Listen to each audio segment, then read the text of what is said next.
بسم اللہ الرحمن الرحیم۔ کہانی ایک دوسرے موڑ پر چلی گئی ہے اور دیکھتے ہیں اب کیسے چیزیں ہینڈل ہوتی ہیں۔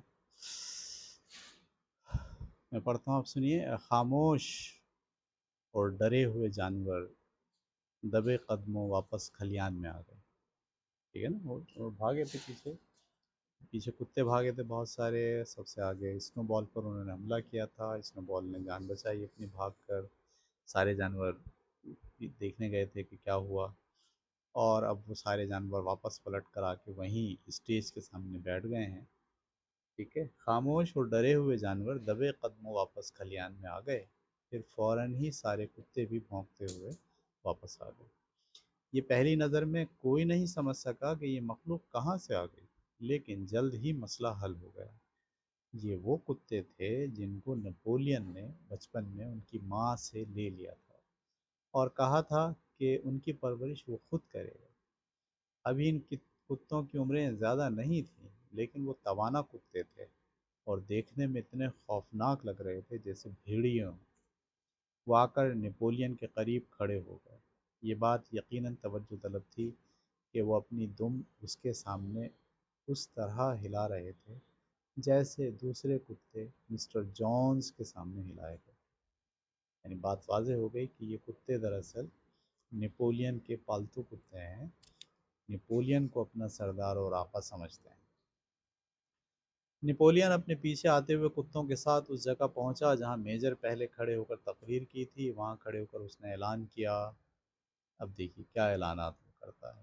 ڈکٹیٹرشپ قائم ہو گئی ہے، صحیح ہے۔ پہلے تو میٹنگ ہوتی تھی، اس میٹنگ میں بحث و مباحثہ ہوتا تھا، آخری میں ووٹنگ ہوتی تھی، ووٹنگ کے بعد فیصلہ ہوتا تھا۔ قرارداد اگرچہ کہ منظور ہوتی تھی اپنے انداز سے، لیکن بہرحال عوام میں منظور ہوتی تھی۔ لیکن اب اس نے کیا اعلان کیا؟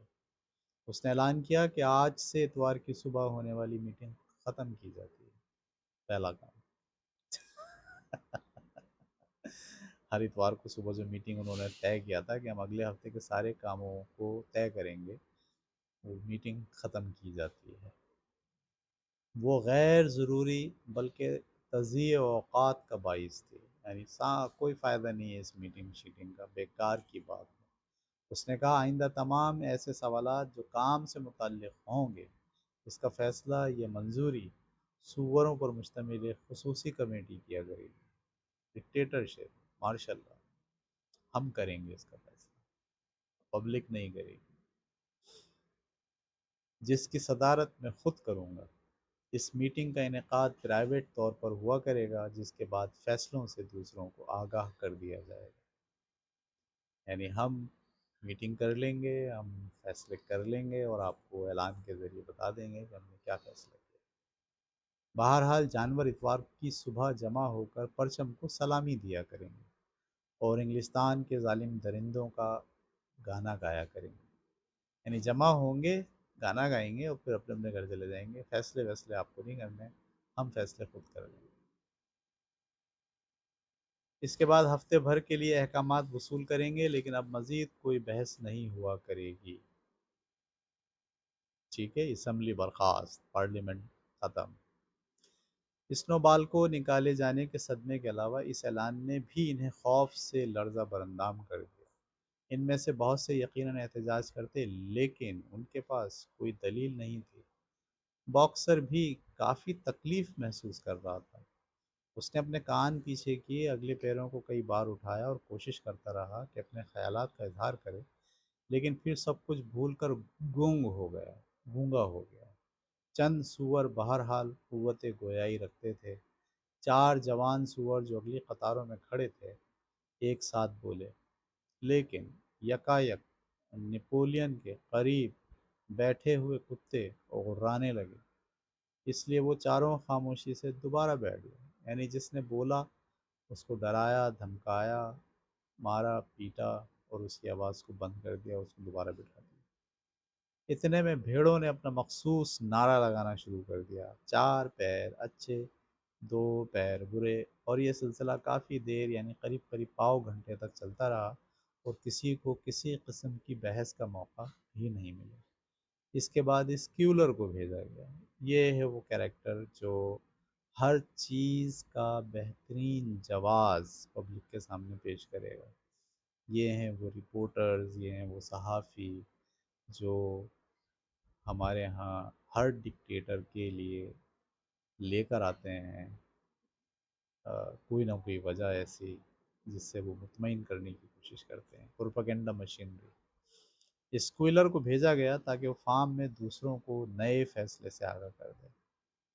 ساتھیو، اس نے کہا، مجھے یقین ہے کہ ہر جانور اس بات کو نہ صرف تسلیم کرے گا بلکہ تعریف بھی کرے گا کہ ساتھ ہی نپولین نے اضافی ذمہ داریوں کا بوجھ برداشت کیا. او مائی گاڈ، یعنی فیصلے کی اضافی ذمہ داریوں کا بوجھ اس نے برداشت کیا. یہ نہ سمجھو ساتھیو کہ قیادت کرنا کوئی خوشگوار کام ہے. اس کے برخلاف اس کام میں ذمہ داریاں ہی ذمہ داریاں ہوتی ہیں. نپولین سے زیادہ کسی کو اس پر یقین نہیں ہے کہ تمام جانور برابر ہیں. یہی واحد ہستی ہے جو اس بات سے خوش ہوگا کہ تم اپنے فیصلے خود کرو، لیکن کبھی کبھی تم لوگ غلط فیصلے بھی کر دیا کرتے ہو. بات تو صحیح ہے کہ سب مل کے فیصلہ کریں، لیکن پرابلم یہ ہے کہ سب مل کے صحیح فیصلہ نہیں کرتے. لہٰذا ہم فیصلے کا اختیار آپ کے ہاتھ سے لے لیتے ہیں اور اب ہم خود فیصلہ کر لیا کریں. فیصلے بھی کر دیا کرتے ہو ساتھیوں، پھر ہمارا کیا بنے گا؟ فرض کرو تم فیصلہ کرتے ہوئے اسنو بال کی قیادت تسلیم کرو گے، اس کے ہوائی مل کے چمکتے منصوبے کے ساتھ. اسنو بال، جیسا کہ اب ہم جان چکے ہیں، کہ ایک جرائم پیشہ سے زیادہ نہیں تھا. اوہ، یعنی آتے کے ساتھ ہی انہوں نے یہ کہا کہ اسنو بال دراصل جرائم پیشہ تھا، مجرم تھا. اس نے جنگ باڑہ کو فتح سے ہمکنار کیا. کسی نے کہا، اعلان کیا، چیخ کر کہا، یہ جو آپ کہہ رہے ہو کہ وہ مجرم تھا صحیح نہیں ہے. جنگ باڑہ، جنگ گائے باڑہ جب ہوئی تھی تو اس میں اس کا بڑا رول تھا.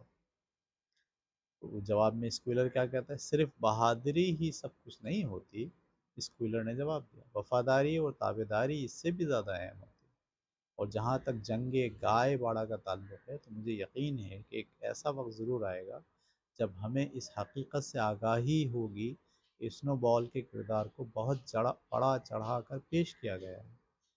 یہ آج کا قابل غور معاملہ ہے. سمجھ رہے ہیں آپ؟ یعنی اس کی جو قربانیاں ہیں، اس کی جو بہادری ہے، اس نے جو جنگ میں رول پلے کیا تھا، اس کو ڈیمیج کرنے کا پلان بنایا جا رہا ہے کہ کس طرح سے اسے ڈیمیج کیا جائے. ہمارا ایک قدم اگر غلط پڑا تو دشمنوں کا ہم پر تسلط یقینی ہوگا. یقیناً ساتھیوں، تم لوگ جونز کی واپسی تو نہیں چاہتے ہو. تم یہ نہیں چاہتے ہو کہ انڈیا دوبارہ قبضہ کر لے ہم پر. اگر تم نے ایسا نہیں کیا تو انڈیا دوبارہ قبضہ کر لے گا. ٹھیک ہے، اگر تم نے یہ بات نہیں سنی تو جونز دوبارہ واپس آ جائے گا. ایک بار پھر اس بات کا کوئی جواب نہیں تھا. یہ حقیقت تھی کہ جانور جونز کی واپسی نہیں چاہتے تھے. اگر اتوار کی صبح ہونے والی بحث کے نتیجے میں جونز کے واپس آنے کے امکانات پیدا ہو رہے تھے تو پھر اس بحث کو ختم ہو جانا چاہیے تھا. باکسر، جس کو سوچنے کا کافی وقت مل چکا تھا، اس کی آواز بھی عام سوچ کے مطابق تھی کہ اگر یہ کامریڈ نپولین کہتا ہے تو پھر صحیح ہوگا. اس کے بعد اتنا دماغ نہیں ہے سوچنے کا. باکسر کے بعد طاقت تو ہے لیکن دماغ نہیں ہے. اس نے کہا بس ٹھیک ہے، اگر نیپولین کہتا ہے تو صحیح ہوگا، جو ہمارے جرنل کہتے ہیں وہ ٹھیک ہے. اس دن کے بعد سے اس نے کہنا شروع کر دیا تھا کہ نیپولین ہمیشہ سچ کہتا ہے. اس کے علاوہ اس کا اپنا پرانا تکیہ کلام کہ میں اور زیادہ محنت کروں. دو باتیں اس نے کہنا شروع کی، میں اور زیادہ محنت کروں گا، نمبر ایک، اور نمبر دو، نیپولین ہمیشہ سچ کہتا ہے. فوج ٹھیک ہے، ہماری فوج صحیح کام کرتی ہے بالکل. اب موسم تبدیل ہو گیا اور موسم میں بہار کی جتائی شروع ہو گئی. وہ شہر جہاں اسنو بال نے ہوائی مل کا نقشہ بنایا تھا بند ہو چکی تھی، اور یہ سمجھ لیا گیا تھا کہ جیسے وہ نقشہ کبھی تھا ہی نہیں. ہر اتوار کی صبح 10 بجے تمام جانور وسیع کھلیان میں جمع ہوتے اور آنے والے پورے ہفتے کے متعلق احکامات سنتے. بوڑھے اور پرانے میجر کی کھوپڑی اب چمڑے اور گوشت سے صاف ہو چکی تھی، چنانچہ اسے باغ سے نکال کر پرچم کے ڈنڈے اور بندوق کے قریب لٹکا دیا گیا تھا. اور چمک کشائی کے بعد تمام جانوروں پر لازم تھا کہ وہ اس کھوپڑی کے پاس رک کر اسے احترام پیش کریں اور پھر کھلیان میں جائیں۔ آج کل سارے جانور ایک ساتھ نہیں بیٹھا کرتے تھے جیسا کہ پہلے ہوتا تھا۔ نپولین اور اسکویلر ایک دوسرے سور جس کا نام منیمس تھا اور جس کو گانوں اور نظموں کی طرز بنانے کا قدرتی ہنر آتا تھا، صحیح ترانے بنانے کا قدرتی ہنر آتا تھا، جوش اور جذبے سے لبریز ترانے، ملی ترانے، قومی ترانے اس پلیٹ فارم پر بیٹھا کرتے تھے جسے میجر کے لیے بنایا گیا تھا۔ اس کے نوجوان کتے نیم دائرے کی شکل میں مستعد کھڑے رہتے تھے جبکہ دوسرے سور اس کے پیچھے اور باقی ماندہ تمام جانور سامنے بیٹھا کرتے تھے، اس طرح کہ ان کے چہرے پلیٹ فارم پر بیٹھے جانوروں کے سامنے ہوتے۔ نپولین آنے والے ہفتے کے متعلق کرخت اور مستحکم انداز میں احکامات پڑھ کر سناتا، پھر انگلستان کے ظالم درندوں صرف ایک بار گایا جاتا اور تمام جانور منتشر ہو جاتے۔ اسنو بال کے اخراج کے تیسرے ہفتے اتوار کو جانوروں نے یہ بات بڑی حیرت سے سنی کہ ہوائی مل کو بہرحال بننا ہے۔ واو! وہ منصوبہ جو اسنو بال نے پیش کیا تھا دوبارہ سے کہا جا رہا ہے کہ وہ بنے گی۔ اس کے اپنے فیصلے کی تبدیلی کی کوئی وجہ نہیں بتائی گئی، لیکن جانوروں کو تنبیہ ضرور کی گئی کہ یہ زائد کام سخت محنت طلب ہوگا، اس کے نتیجے میں یہ بھی ہو سکتا ہے کھانے کا راشن کم ہو جائے۔ بہرحال پوری منصوبہ بندی کی جا چکی تھی اور آخری تفصیلات تیار کر لی گئی تھیں۔ پچھلے 3 ہفتوں میں سوروں پر مشتمل ایک خصوصی کمیٹی بنا دی گئی تھی تاکہ وہ اس کام کو پایہ تکمیل تک پہنچا سکے۔ ہوائی مل کے لیے عمارت اور دیگر چیزوں کی تکمیل 2 برسوں میں متوقع تھی۔ اسی شام اسکویلر نے دوسرے جانوروں کو ایک نجی محفل میں آگاہ کیا، یعنی اب وہ منصوبہ جو اسنو بال کا تھا اور جس منصوبے پہ اختلاف ہوا اور جس کی وجہ سے نپولین نے کنٹرول سنبھال لیا، یہ وہ منصوبہ اب دوبارہ سے پیش ہو رہا ہے۔ اس کا کیا جواز ہوگا؟ دیکھیے جواز آگاہ کیا کہ نپولین در حقیقت ہوائی مل کا کبھی مخالف تھا ہی نہیں، بلکہ اس کے برخلاف شروع میں وہی تھا جو اس کی وکالت کیا کرتا، اور یہ کہ اس کا منصوبہ اور نقشہ اسنو بال نے نپولین کے کاغذات سے چوری کیا تھا۔ اوہ مائی گاڈ! اصل میں یہ پورا پلان نپولین کا تھا اور اسنو بال نے وہ سارا پلان چوری کیا تھا۔ اصل میں ہوائی مل کی اختراع، یعنی اس کی جو ابتدا تھی، جو خیال تھا، تو خود نپولین نے ہی کی تھی۔ اس بات کو سن کر ایک جانور نے سوال کیا، پھر وہ اس منصوبے کی اتنی شدید مخالفت کیوں کیا کرتا تھا؟ اس سوال پر اسکویلر کچھ محجوب سا نظر آنے لگا۔ وہ تو اس نے جواب دیا، کامریڈ نپولین کی ایک چال تھی۔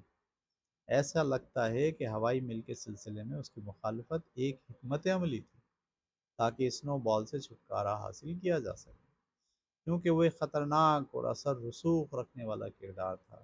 اب جب کہ وہ راستے سے ہٹ گیا ہے تو منصوبے پر عمل ہوگا اور وہ آگے بڑھے گا۔ اسکولر نے مزید اضافہ کیا کہ اسے حکمت عملی کہتے ہیں۔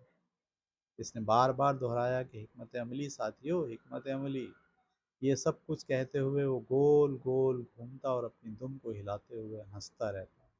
جانوروں کی سمجھ میں حکمت عملی والی بات نہیں آئی، لیکن اسکویلر کے زور دینے اور ان 3 کتوں کی وجہ سے جو اس کے ساتھ رہا کرتے تھے اور دھمکی آمیز انداز میں غرا رہے تھے، تمام جانوروں نے اس وضاحت کو بغیر کسی سوال کے تسلیم کر لیا۔ یہ تھا جناب 5واں چیپٹر، اور آپ نے دیکھا اس چیپٹر کے اختتام پر کہانی دوسری طرف مڑ گئی ہے۔ وہ قوم جس نے آزادی حاصل کی تھی انسان سے، اس نے یہ خواب دیکھا تھا کہ ہم جانور آزاد ہوں گے، ہم مل کر کام کریں گے، محنت کریں گے، ترقی کریں گے۔ ان کی اس آزادی کو سلب کرنے کے لیے نپولین نے طاقت کا استعمال کیا، اپنے پاس کتے پال کے رکھے، اور وقت آنے پر وہ شخص جو سارے جانوروں کے لیے سوچا کرتا تھا اس کو مار بھگایا، نہ صرف مار بھگایا بلکہ اسے مجرم قرار دیا اور کہہ دیا کہ وہ تو انتشار پھیلانے والا تھا، اور اس کا وہ منصوبہ جس کے لیے یہ ساری کہانی گھڑی گئی تھی، وہ منصوبہ اپنے نام سے دوبارہ پیش کیا گیا کہ ہم یہ کرنا چاہتے ہیں، اور پھر پروپوگیٹ یہ کیا گیا کہ اصل جو منصوبہ تھا وہ تھا ہی نیپولین کا، وہ تو اسنو بال نے اس منصوبے کو چوری کیا تھا، جس کی وجہ سے ہم نے اس کو مار کے بھگا دیا۔ یہ ہے جناب، یہ بھی ہمارا ملک جیسا ہی ہے، پورا اینیمل فارم، ہم بھی اینیمل فارم میں رہتے ہیں، ہمارے اوپر بھی دراصل طاقت کی حکمرانی ہے، ہم بھی دراصل ڈرے ہوئے ہیں، ڈر کو بنیاد بنا کر اور غلام بنانے کا سلسلہ ہمارے ہاں بھی جاری ہے۔ آقا اور غلام کے درمیان ڈر کا تعلق ہوتا ہے، ڈر پیدا کر کے لوگوں کو غلام بنایا جاتا ہے، یہ بھی آپ دیکھ رہے ہیں کہانی کے اندر۔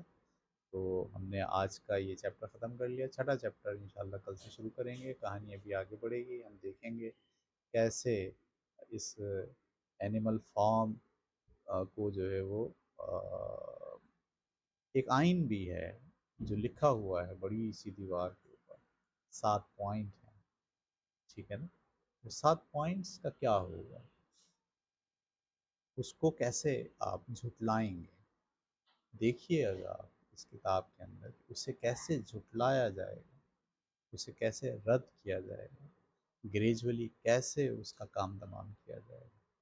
بالکل ایسے ہی ہمارے ہاں بھی ہوا، آئین کا، دستور کا، کیسے اسے جھٹلایا گیا، کیسے اس میں تبدیلیاں کی گئیں، کیسے اسے ختم کیا گیا، کیسے اسے اپنے مقصد کے لیے استعمال کیا گیا زیر زبر پیش کی تبدیلی کے بعد۔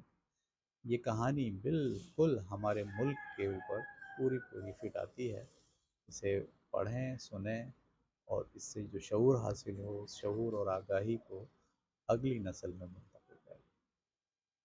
کل تک کے لیے اجازت دیجیے، اللہ حافظ۔